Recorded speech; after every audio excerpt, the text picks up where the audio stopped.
Of course. So let's talk about your visit to Thailand. We've already started in the last episode, and then we're going to continue. We started talking about the people that have made up or that make up the population of the country, the Indians, the Chinese, and also the ethnic Thais, probably. We've also talked about what the influence of the Indian culture in the country, then the Chinese now. So are there, yeah, you've also talked about the Chinese people or Chinese Thai people that are living And they're different over there. from the Chinese tourists who come out. But Mm, this is the thing I think common around Southeast Asia in general. There mm, are Chinese Indonesians, Chinese Malay. Um, it's yeah, there's a huge Chinese diaspora, including Chinese Americans. There are a lot yeah, of of course. Chinese Americans in Congress, Chinese Canadians, Mm. whatever. Yeah, of course. There are some places in America that are called Chinatowns, right? There is one Chinatown in Los Angeles, That California. that's a relic of segregation, Jim Crow, because Chinese were racially segregated. Um, Mm, and Yeah, New York City even has a Chinatown. It's famously right next to Little Italy, which was the mm, original Italian neighborhood mm. in Manhattan. But All yeah, right. So there is this huge yeah. Chinese diaspora. All right. In Thailand, also there are Chinese people living there. Um, are they the majority, or it is the Indians that are the majority, for example, in Thailand? No, no, no, no. It's the native type people who are definitely the majority, who are the citizens who just voted in the recent election, and Mm, the even in the heavily touristed districts, still you can generally mm, say most people are Thai. Now the Thai situation, there are a number of minority groups. Um, the country that's now Thailand is based on Siam, which is centered around Bangkok. The former capital is just north of Bangkok, Ayutthaya. mm, Lan Na in the north was a separate kingdom that was actually under Burma before mm. Burma was conquered by the British. Uh, Yeah, Myanmar. so, yeah, and now it's called Myanmar. Then it was called Mm, Burma, and was conquered by the British. The kingdom of Siam moved into this Lan Na kingdom that was the capital was Chiang Mai, uh, which is another tourist destination where I mm, went when I was there. And they actually have a different language and a different script. Um, Laos and Cambodia used to be under Siam until the French conquered them and merged them into French Indochina with Vietnam, which was always independent. But Thailand was never colonized. They were a buffer state in between the British in Burma and Malaysia in the south and the French in Indochina. And it mm, was a lot of skilled diplomacy, a lot of desperate modernization, and just a lot of luck that mm. Thailand was never colonized. And they don't have that tradition of an alien language being imposed on them that colonial countries like Nigeria and India do. Uh, the government, So it's always been Thai as the official language. so Thailand has never been colonized. Is that what you're saying? No, they got run over by the Japanese in World War II on their way to the Burma front fighting the British. And the king decided, oh, well, okay, I guess we're with Japan as long as they're winning. And then as soon as Japan started losing, they switched sides again.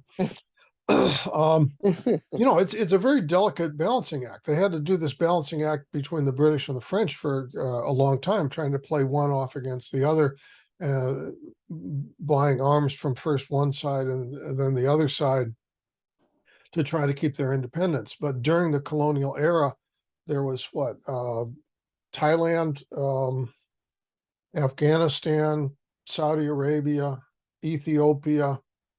That was about it. You know, Mm, that wasn't Japan. Of course, Japan became an imperial power in its own right. mm, And China was never formally divided up. There were calls in Europe for dividing up China. The official longstanding U.S. policy was an open door in China and opposition to a scramble for China, partition of China. After they finished carving up Africa, the European powers and Japan was eventually was the one who tried to invade China and take it over. That's what mm, started World War II. mm. But no, Thailand was completely independent, one of the few states that was completely independent during the heyday of colonialism. That's great. That's great. So, talking about the weather situation in Thailand, it has a very amazing weather situation, weather condition. I've also got this information from the internet. It says, um, weather in February, even in February, the weather in Thailand is warm.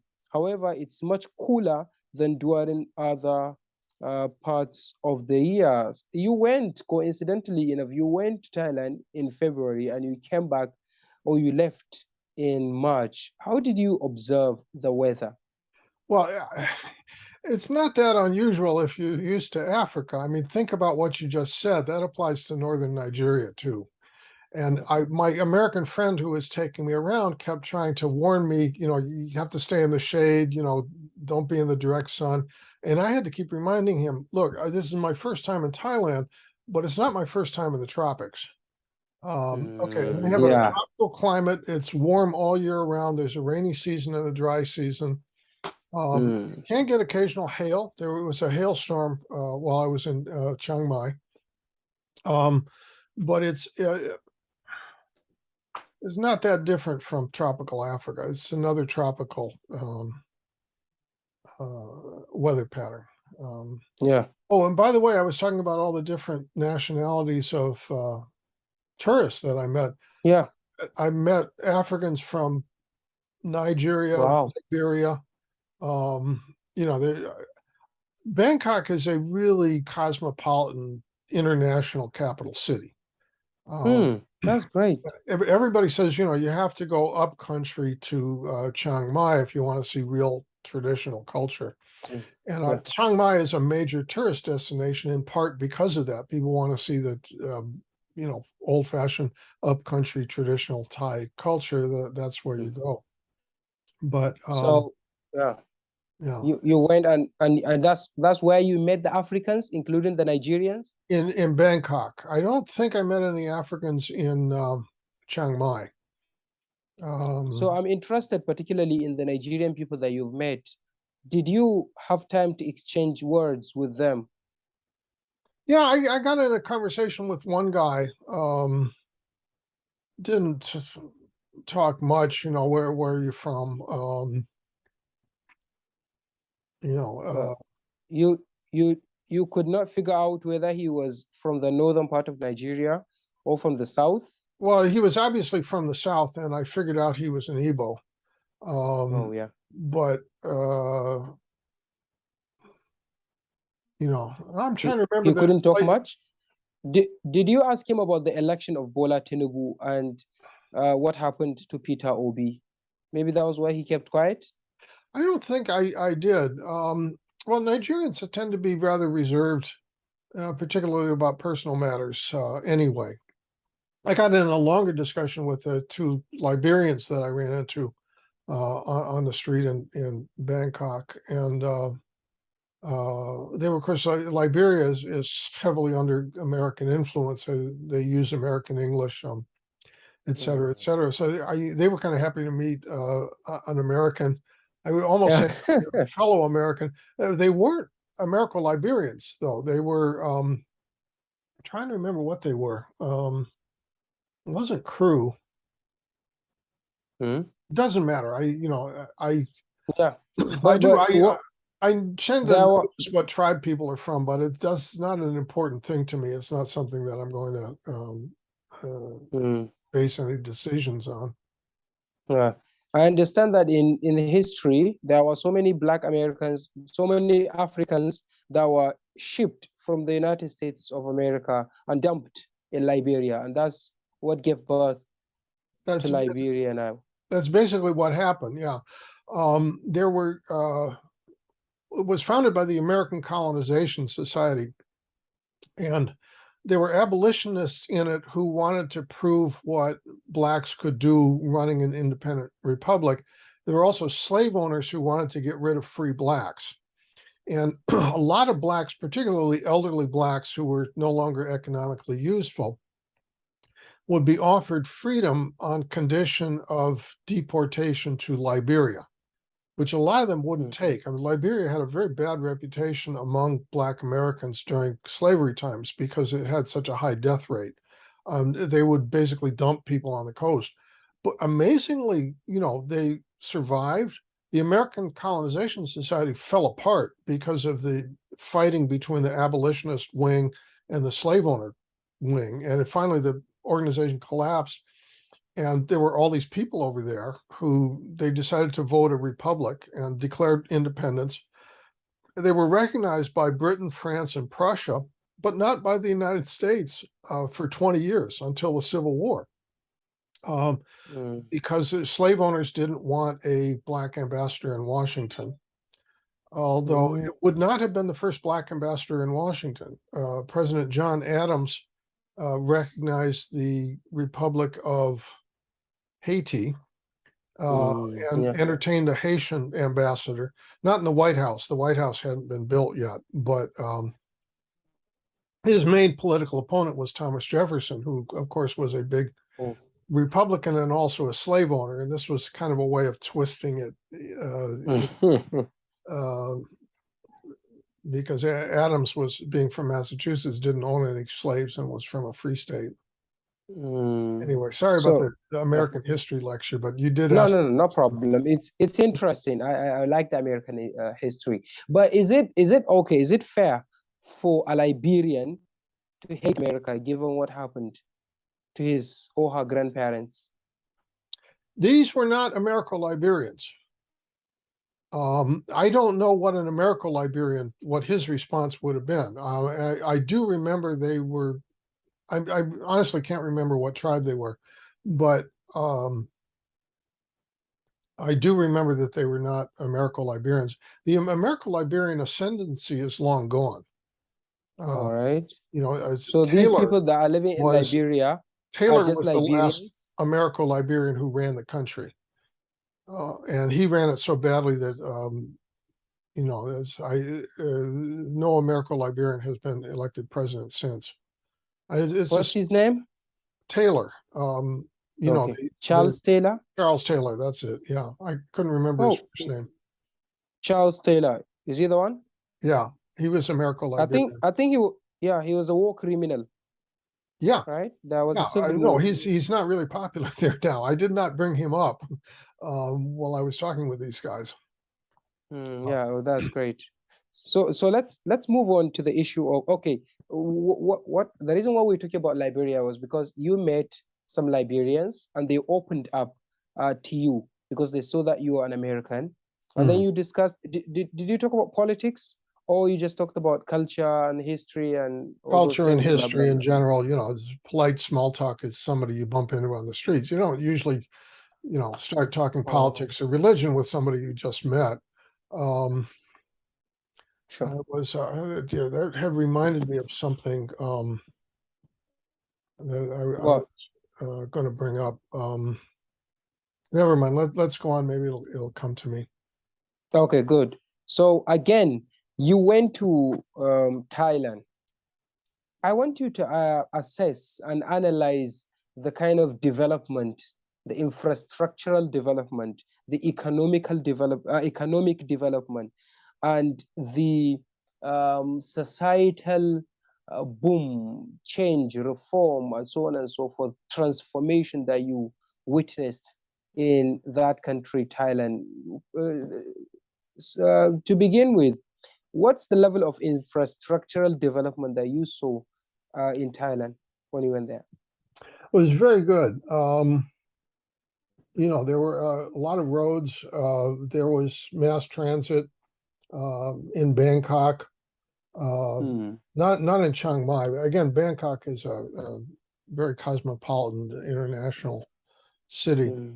Um, but the roads were in good repair. I took the train from uh, Bangkok to Chiang Mai because I wanted to see the countryside, Hmm. and I had a sleeper car, and it was a very old railroad. I mean, it was built, I don't know when. Unlike the Nigerian railroad, it was maintained. You know, the Nigeria, I used to ride on the railroad regularly when I was there, and it finally collapsed because it wasn't maintained. The Thai railroad was maintained. However, I found the sleeping car berths were a little too small for my size. It was crowded. It was hard to get into the upper bunk. I had a seat in the upper bunk. So I decided to fly back from Chiang Mai to Bangkok. But there's an awful lot of investment in infrastructure that's going on. So And are you saying that the rail system, the railway system is bad, is not good, is not as it should be? it could stand improvement. Now, of course, I'm used to the Japanese rail system, which is one of the best rail systems in the world. You know, I have bullet trains that go everywhere. Um, Hmm. and the Thai railroad is obviously a very old railroad. I might have, if I'd thought about it, I might have taken a train back during the daytime where I wouldn't have had to sleep. Um, but uh, Hmm. yeah, the main thing is that it was maintained, so it's still there and it's Yeah. still functioning, unlike So the so Nigerian there railroad. are yeah, there are no risks of having accidents on the rail on the way, kind of. No, or train robbery. Thailand was a very safe country, um, Hmm. and it's that's largely maintained without a heavy police presence either. You know, you didn't constantly see police. Obviously I saw police driving around, walking beats, standing guard at various tourist sites, Hmm. things, but it's not a heavy police presence. Um, As it is in the United States of America because of the mass shootings stuff. yeah, um, it's All right. this was a little Yeah. surprising to me because the social inequality, which was a huge factor in the election, is very obvious.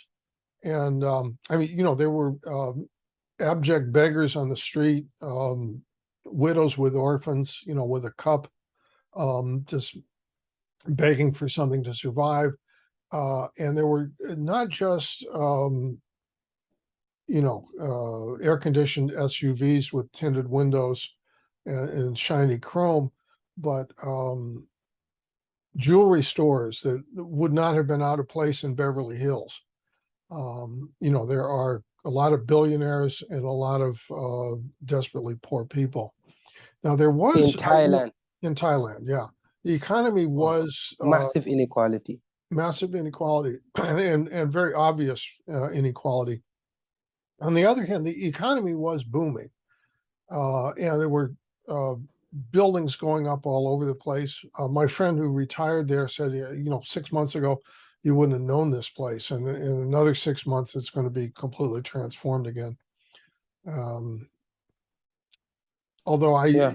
I can So say the same thing about Nigeria. The last time I was in Kano, I almost didn't know the place, and I understand that Kaduna has completely changed in the past 2 years too. Uh, when was the last time you came to Kano? um, God, what must have been um, 2020. 2020? Yeah. During the COVID or before COVID? Oh no, before COVID. Let's see. No, if I left in 2020, it must have been 2019. Must have been the last time Mm. I was there. So that'd be Yeah. almost 4 years back. But Yeah. A I few was months there. before I got connected to you. I was there for a Boko Haram conference, and there had been so much construction. There was a flyover. There were shopping centers, uh, Yeah. and the rural insecurity was driving people into the town, so it had become huge. I think there's a similar phenomenon going on in Thailand. I mean, I can't really be sure because, again, I'm not an expert on Thailand, but Mm. it did seem that there was a mass migration from the rural areas to the city. Very rapid development going on, industrial development. The ASEAN free trade area has been a big boom to Mm. all the countries of the region. And you saw products from all of these countries. There's also a lot of refugees from Myanmar. I mean, at first, the refugee problem was the Rohingya fleeing to Bangladesh and India, but now it's everybody. Uh, Yeah. and the Thai are having problems with the military. I thought of the permanent transition government you had in Nigeria for a long time. There was Mm. that old joke: we don't have military government, we don't have civilian government, we have permanent transition government. It's kind of like that in Thailand because there's a bicameral legislature. The lower house is elected and the upper house is appointed by the military. Yeah. The prime minister is appointed by both of them, and the king just washes his hands of the whole thing. He doesn't want to get involved in it. And I don't blame him. I don't think, I have no problem if people want to have a monarchy. I live in Japan. That's a monarchy. The British Mm. just had their coronation. Fine. I wouldn't want it in my own country, but I wouldn't want to tell other people they can't do it. But almost nobody has a king who actually tries to rule the country uh, anymore, and that system doesn't work in the modern world. You have Yeah. one of the things that has been throwing this youth-oriented progressive movement to the fore in Thailand, I think, is that rapid modernization, the growth of wage labor, the growth of the cities, the people in industrial employment, construction. They have a huge tourist industry that employs an enormous number of people. And that also means that the restaurants, the music venues, and I mentioned that jazz was really popular and had really become part of the Thai culture. Mm. That all employs a lot of people. Um, so there are a lot of jazz musicians who perform, and they'll often jam with tourists and retirees. Yeah, I think Mm. I mentioned they have this retirement visa, Sure. and it's cheap, it's warm, it's friendly, and it was honestly very tempting to tire there. Um, Sure. I think we are drawing towards the end of the program, but before then, let me ask you about the museums. I'm sure you must have visited one museum or I, another. I'm a How many sucker museums? for museums. Yeah, I'm a sucker for museums, especially history Meaning. museums, but folklore museums. There was a Lan Na Folklore Museum in Chiang Mai that was really beautiful. They had all these dioramas and traditional crafts and explanations of the culture. I found out, I didn't know this until I went there, but the famous hand dancing Mm. that they do in Thailand, that's really a Lan Na thing from Chiang Mai in the north. Mm. Um, but yeah, they have a lot of really good museums. Uh, a lot of it is tourist oriented. Some of it is oriented towards school groups. They do try to educate the young people about their traditional culture. Um, this is one of the things that attracted me to folklore studies, and I got a certificate in folklore studies as an undergraduate. Was the traditional American culture. It needs to be preserved against modernization. And you can't stop progress, but you know, you shouldn't throw out the good with the bad. You know, and it's nice to see them trying to preserve traditional music, traditional art, traditional crafts, and other things. And it's something that attracts tourists too. You know, there was a street market one week, and I was going to come back the next week and buy some of the things I'd looked at, but there were traditional puppets and shadow play things and a traditional music band that I played it for the proprietor at the hotel where I was staying. I recorded some of it on my iPhone, and he said, "Oh yeah, this is music for the old people." But it's very nice music. Yeah, sure. So the music, I know because of the influence of the Indian culture, is it, does the Thai music get influenced by the Indian music in one way or the other? Sure.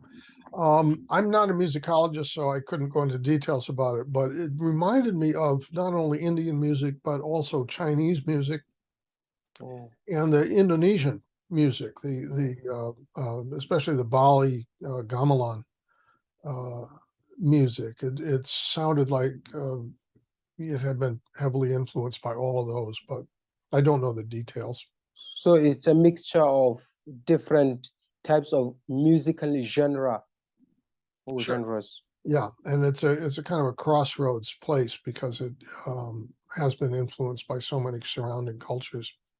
One of the museums I So, went to, yeah, by the way, was there was a currency museum, and it started currency. currency money.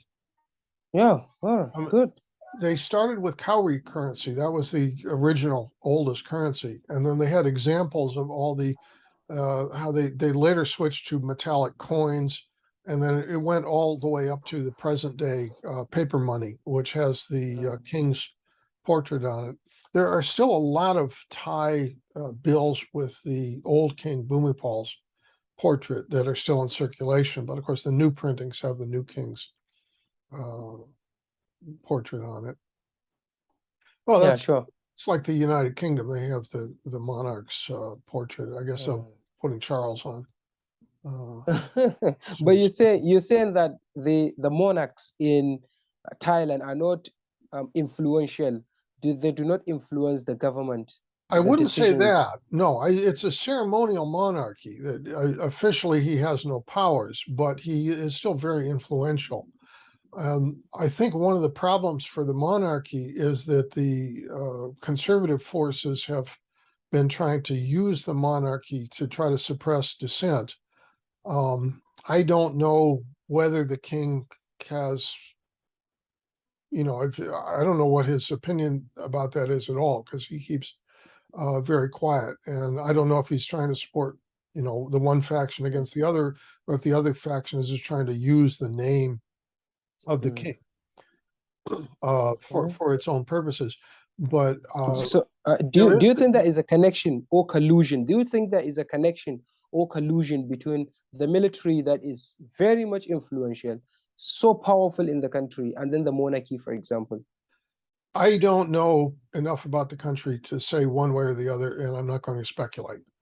Um, what I do know is that the certainly the lese majesty laws are a political issue, and that was a live political issue when I was there. And the trial, there was a lese majesty trial going on that was heavily reported in the press.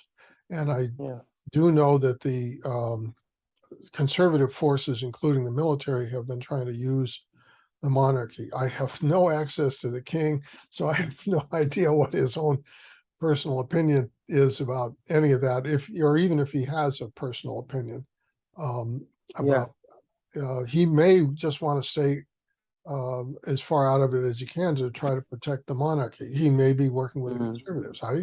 You know, Yeah, sure. I'm not the guy to ask So, him about yeah, of course. So that. I didn't get to before meet we him, go, and he's not yeah, even there. He's uh, not even in the country.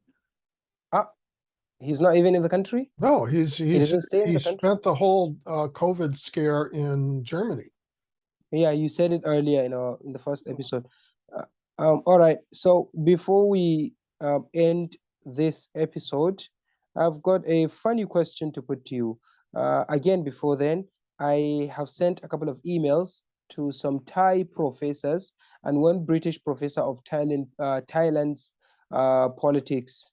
And they can I'm answer waiting those for kind of their questions. yeah, I'm waiting for their response. If they say yes, then maybe we can set up a panel interview between you and them. You talk about your own experience, and then they talk about what they know about the politics of those countries, especially the election that has recently been conducted. The opposition party has won, but there is a fear that the prime minister that has been elected may not get a majority in the Senate, since it is the military that appoint the senators over there. So there are some political complexities as to whether or not the military is going to step aside and allow the democracy to reign and to work. So I hope those guys will reply to me, and then we can set up that conference, what do you call, panel interview between you and them. All That's right, a good. perfect idea. Good luck. Thank you. Yeah, Thank you. I So don't the know if funny I can, question is, yeah, you said what? You're saying what? no, I don't know if I can contribute anything to that, but I'd be honored to participate. You had one last question? Yeah, sure. It says, is it true that there are some Asian countries that look more beautiful and more gorgeous than many parts of the United States of America? Yes. Well, look, there are beautiful and ugly parts of every country. The United States is so diverse. A Mm. lot depends, do you like deserts? We have deserts. Do you like rainforests? Wow. We have rainforests. Do you like swamps? We have swamps. Do you want fields full of grain? We have fields full of grain. Do you like rugged mountains, snow-capped peaks? We've got that. As the United States has just about everything. Asia too is similarly diverse. So you think of China, you think of huge, dense populations, but they also have deserts in Western China. So I wouldn't generalize like that. Well, yeah, the beauty that I'm talking about in terms of infrastructure. Take a look at Taipei. There are so many beautiful tall buildings. There are so many beautiful roads, beautiful places over there. Somebody Sure. was telling me they Yeah, look more no, beautiful it's than same in the United many States. A parts of the lot US. depends on the state. Remember in the United States, some states are much more highly developed than others. And I've read articles, people say that going south these days is like going into a third world country because they don't maintain the roads as well as in other places. Mm. So remember the states in the United States are much more diverse than even the states in Nigeria. Wow. The power of the state is much more in the United States. There are no federal police in the United States. There are specialized federal law enforcement agencies, but only state and local police. In Nigeria, there Mm. are no state and local police. There's only federal police. And things are much more centralized in Nigeria. And yet there is still a vast difference in development status between the different Nigerian states. It's Mm. even more so in the United States. Some states are much more developed than others. Yeah, sure. Well, Texas has its own unique yeah. electricity grid that does not interlink with the other 49 states, not even the states bordering Texas, because that way they don't have to submit to federal regulation. So, Yeah, of course. This is the diversity of the United States of America. Professor John Edward Phillips from Japan, thank you very much indeed. Thank you enormously for being on the show, and we're looking forward to having you very soon again. What can you say about my show, Global Arena? oh, you want a testimonial or Yeah, sure, of course. no, You've been an ardent follower of the show. I always enjoy talking with you, and I want to thank you for having me and putting up with my strange opinions and unusual facts that nobody knows. I'm flattered that you're interested, and I want to thank you again for having me. Yeah, it's an enormous pleasure to have you on the show. On behalf of everyone that has contributed to the production of the show, my name is Umar Isa Nandugo, saying goodbye and see you very soon. Keep subscribing to the channel, keep watching, keep sharing the links for others to follow. So see you very soon. We have a lot of topics to discuss in the next couple of days and weeks. All right, my name is Umar, and I'm saying goodbye. Cheerio. Bye All right. bye. Look forward to the Prof, edited version. yeah, of course. Say Anjima. So Sanjima, Okay, muna godiya. yawa.